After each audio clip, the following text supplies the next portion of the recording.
নমস্কার, আমি সৃজা।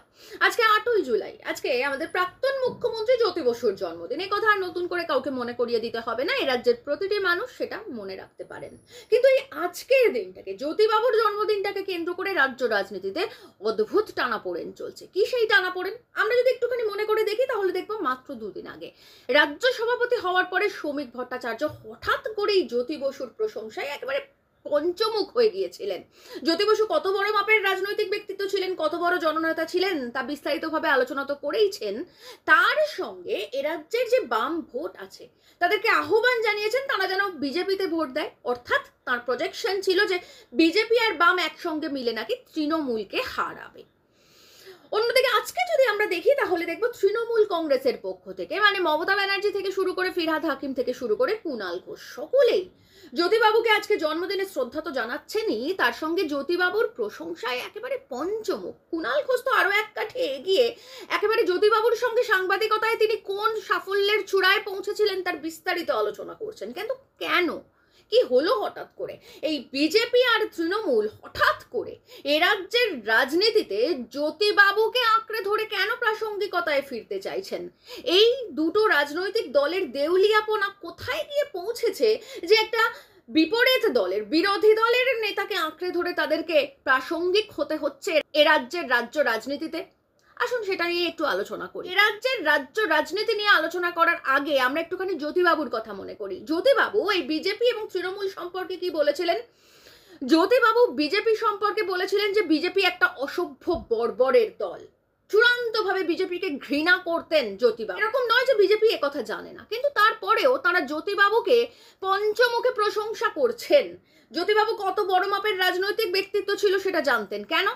ধান্দাবাজির জন্য, অবশ্যই তৃণমূলকে সাহায্য করার জন্য। কারণ আমরা যদি একটুখানি এ রাজ্যের রাজনীতিটা এই মুহূর্তে দেখি তাহলে দেখবো যে গত লোকসভা নির্বাচন থেকেই একটু একটু করে ভোটের রাজনীতিতে জমি ফিরে পাচ্ছে বামেরা বা বাম কংগ্রেস জোট। আমরা লোকসভা নির্বাচনের নিরিখে যদি দেখি, উপনির্বাচনের নিরিখে যদি দেখি, এবং তারপরে বিভিন্ন সমবায় নির্বাচন, ব্যাংক, রেল এগুলোর নির্বাচন, এগুলো যদি দেখি তাহলে তো দেখবই একটু একটু করে জমি ফেরত পাচ্ছে বামেরা বা বাম জোট। আর এখানেই হচ্ছে আসল খেলা। ওই যে ভোটটা যেটা বামেদের বা বাম কংগ্রেসের ঝুলিতে যাচ্ছে, সেই ভোটটাকে ফাটল ধরিয়ে, সেই ভোটটাকে গুলিয়ে দিয়ে তৃণমূল কংগ্রেসের দিকে ভোটটাকে ঠেলে দেওয়ার উদ্দেশ্যই হচ্ছে আসল উদ্দেশ্য বিজেপির বা শ্রমিক ভট্টাচার্যর। আর সেই কারণের জন্যই তারা জ্যোতি বসুর এতটা প্রশংসা করছেন। আসলে ওদের তো নিজেদের কেউ নেই। হিন্দুত্বের আইকন ধার করতে হয় কংগ্রেসের কাছ থেকে, বল্লভভাই প্যাটেলের কাছ থেকে, যে বল্লভভাই প্যাটেল আরএসএস কে ব্যান করে দিয়েছিলেন স্বাধীনতার পরে। এখন সেই বল্লভভাই প্যাটেলের মূর্তি কোটি কোটি টাকা চীন থেকে, কোটি কোটি টাকা খরচ করে চীন থেকে নিয়ে এসে বসাতে হয়। আর ধর্মনিরপেক্ষতা ধার করতে হয় জ্যোতিবাবুর মতন এমন একজন রাজনৈতিক ব্যক্তিত্বর কাছ থেকে, যে রাজনৈতিক ব্যক্তিত্ব বিজেপিকে চরমভাবে ঘৃণা করতেন। এইটা হচ্ছে এই মুহূর্তে দাঁড়িয়ে বিজেপির এ রাজ্যে প্রাসঙ্গিকতায় ফেরার চেষ্টা। এবার যদি আমরা একটুখানি তৃণমূল কংগ্রেস সম্পর্কে আলোচনা করি তাহলে কি দেখবো জ্যোতিবাবু কি বলেছিলেন তৃণমূল কংগ্রেস সম্পর্কে। জ্যোতিবাবু টিএমসি সম্পর্কে অনেক কথা বলেছিলেন, কিন্তু আমার কাছে, আমার ব্যক্তিগতভাবে মনে হয়েছে তিনি যেটা সব থেকে গুরুত্বপূর্ণ কথা বলেছিলেন যে তৃণমূল অনেক অপরাধ করেছে। তৃণমূল এ রাজ্যে অনেক অপরাধ করেছে, কিন্তু তৃণমূলের সব থেকে বড় অপরাধ হচ্ছে বিজেপিকে এ রাজ্যে জায়গা করে দেওয়া। যারা বিজেপির এ রাজ্যে পদ্মফুল ফোটানোর ইতিহাসটা জানেন না তাদেরকে একটুখানি আমি জানিয়ে দিই। যখন তৃণমূল কংগ্রেস তৈরি হলো 1998-তে, তারপর এ রাজ্যে 8খানা আসন বিজেপিকে ছেড়ে দিয়েছিলেন মমতা ব্যানার্জি, এবং সেখান থেকেই 2টো আসন জিতিয়ে এনেছিল বিজেপি। আর এভাবেই এ রাজ্যে পদ্মফুল ফুটেছিল। তো সেটারই চরম বিরোধিতা করেছিলেন জ্যোতি বসু, এবং তিনি বলেছিলেন যে তৃণমূল কংগ্রেস অনেক অপরাধ করেছে, কিন্তু সব থেকে বড় অপরাধ হচ্ছে এ রাজ্যে বিজেপিকে জায়গা করে দেওয়া। তো এরকম একজন বিরোধী নেতাকে, এরকম একজন বিরোধী রাজনৈতিক ব্যক্তিত্বকে হঠাৎ করে সকলে মিলে, মানে মমতা ব্যানার্জির মন্ত্রিসভার সমস্ত জেল ফেরত আসামিরা মিলে পঞ্চমুখে প্রশংসা করতে শুরু করেছেন। তাহলে ভাবুন যে এই মুহূর্তে দাঁড়িয়ে বিজেপি এবং তৃণমূলের রাজনৈতিক দেউলিয়াপনা কোথায় গিয়ে পৌঁছেছে। বিজেপির তো তাও একটা ধান্দাবাজির রাজনীতি রয়েছে, সেটা আমরা বুঝতে পারছি যে ধান্দাবাজির রাজনীতি হচ্ছে যেভাবেই হোক বাম বা বাম জোটের ভোটটাকে গুলিয়ে দিয়ে তৃণমূলের পালে হাওয়া দেওয়া, তৃণমূলকে সাহায্য করা। অন্যদিকে তৃণমূলের কি ধান্দাবাজি রয়েছে? আসলে তৃণমূল যেদিকে হাত দিচ্ছে সেদিকটাই ফাঁকা হয়ে যাচ্ছে, পুরোপুরি শ্মশান এই মুহূর্তে দাঁড়িয়ে। আমরা যদি দেখি তাহলে দেখবো কলেজে গণধর্ষণ হচ্ছে, প্রতিটা কলেজে এরকম মনোজিতের মতন লোকজন শাসন করছে। আমরা আজকে পর্যন্ত খবর পেয়েছি যে হাওড়ার একটি কলেজে একজন 44 বছর বয়সী ছাত্রনেতা ফার্স্ট ইয়ারের একজন ছাত্রীকে দিয়ে মাথা টেপাচ্ছে। এছাড়াও আমরা খবর পাচ্ছি গড়িয়াহাটে একটি কলেজে গতকাল রাত 1টার সময় নাকি জন্মদিনের পার্টি হচ্ছিল, জোরে জোরে গান বাজিয়ে। আমরা খবর পাচ্ছি কিভাবে ল কলেজ মানে সাউথ ক্যালকাটা ল কলেজ খোলার পরেও সেখানকার ছাত্রছাত্রীদের বাবা মায়েরা দুরু দুরু বুকে গেটের সামনে নিজেদের সন্তানের প্রোটেকশনের জন্য দাঁড়িয়ে রয়েছেন। এই তো অবস্থা। 26,000 শিক্ষক শিক্ষিকার চাকরি চলে গেছে, ডিএ এখনো পায়নি কর্মচারীরা। তারা রাস্তায় মঞ্চ বেঁধে বারবার দাবি জানাচ্ছেন ডিএর।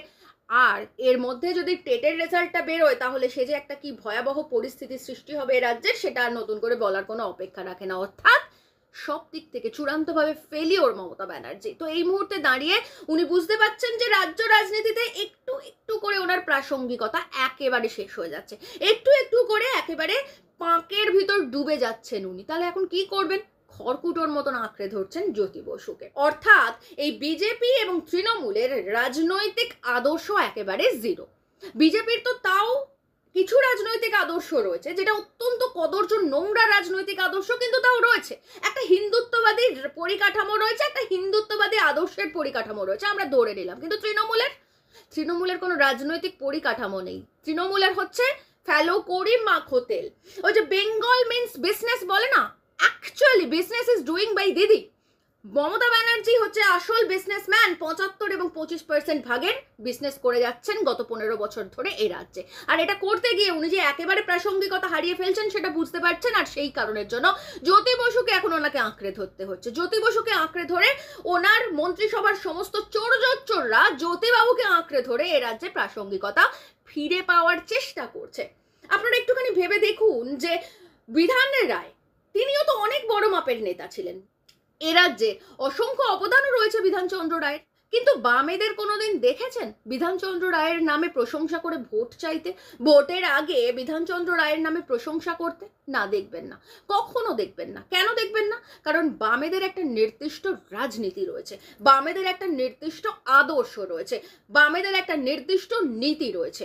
আর এই বিজেপি আর তৃণমূলের শুধুমাত্র দুর্নীতি রয়েছে। আর সেই কারণের জন্যই বিজেপিকে কখনো বল্লভভাই প্যাটেল, কখনো জ্যোতি বসু, আর মমতা ব্যানার্জিকে কখনো শ্যামাপ্রসাদ জোর করে প্রণাম জানাতে হয়, আর কখনো জ্যোতি বসুকে আঁকড়ে ধরে প্রাসঙ্গিকতায় ফিরতে হয়।